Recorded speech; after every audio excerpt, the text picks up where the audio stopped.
السلام علیکم عشق سخن کے معزز دوستو، شام کے وقت گرم گھی سے سر کی مالش کرنے سے دماغ تیز ہوتا ہے۔ اگر صبح سوتے وقت اذان سنائی نہ دے تو سمجھ جائیں خدا آپ سے ناراض ہے۔ پانی پینے کے 10 منٹ کے اندر اگر پیشاب نہ آئے تو سمجھ جائیں مثانے میں گرمی ہے۔ روٹی پکاتے وقت اگر درمیان سے جل جائے سمجھ جائیں رزق میں تنگی آنے والی ہے۔ میٹھا زیادہ کھانے سے دانت جلد گر جاتے ہیں۔ روٹی کو پانی میں ڈبو کر کھانے سے بیماریاں دور رہتی ہیں۔ نہار منہ تھوڑی سی میٹھی چیز چکھنے سے دماغ تیز ہوتا ہے۔ حاملہ عورت اگر پرندوں کو پانی ڈالتی رہے تو پیدا ہونے والا بچہ ساری زندگی بیمار نہیں پڑتا۔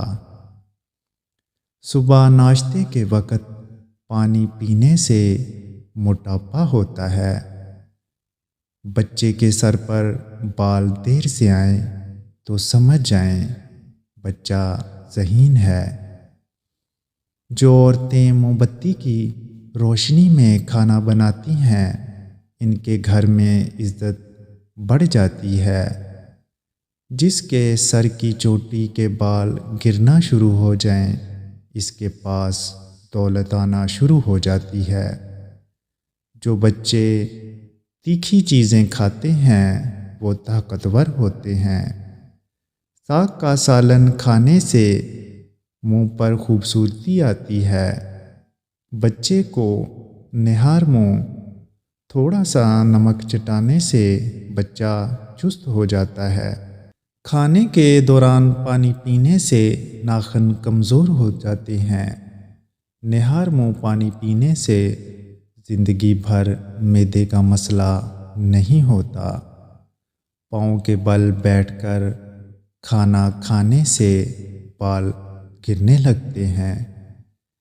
اگر آپ کسی کو یاد کر رہے ہوں اور اچانک وہ آپ کے سامنے آ جائے تو سمجھ جائیں اس کی عمر بہت لمبی ہے۔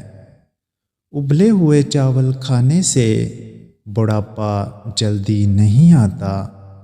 نہار منہ گنا کھانے سے دانت مضبوط ہوتے ہیں۔ جن کو بھوک نہ لگتی ہو نہار منہ مالٹا کھائیں، بھوک لگنا شروع ہو جائے گی۔ بازوؤں کی کوہنیوں پر مالٹے کا چھلکا رگڑنے سے کوہنیاں صاف ہو جاتی ہیں۔ صبح کا ناشتہ وقت پر نہ کرنے سے بھولنے کی بیماری لگ جاتی ہے۔ اگر رزق میں تنگی ہو تو حاملہ بکری گھر لے آئیں، رزق آنا شروع ہو جائے گا۔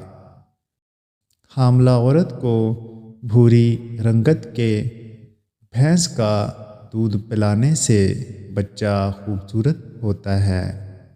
جن کو بھولنے کی بیماری ہو گیندے کا پھول سنگھا دو، بیماری دور ہو جائے گی۔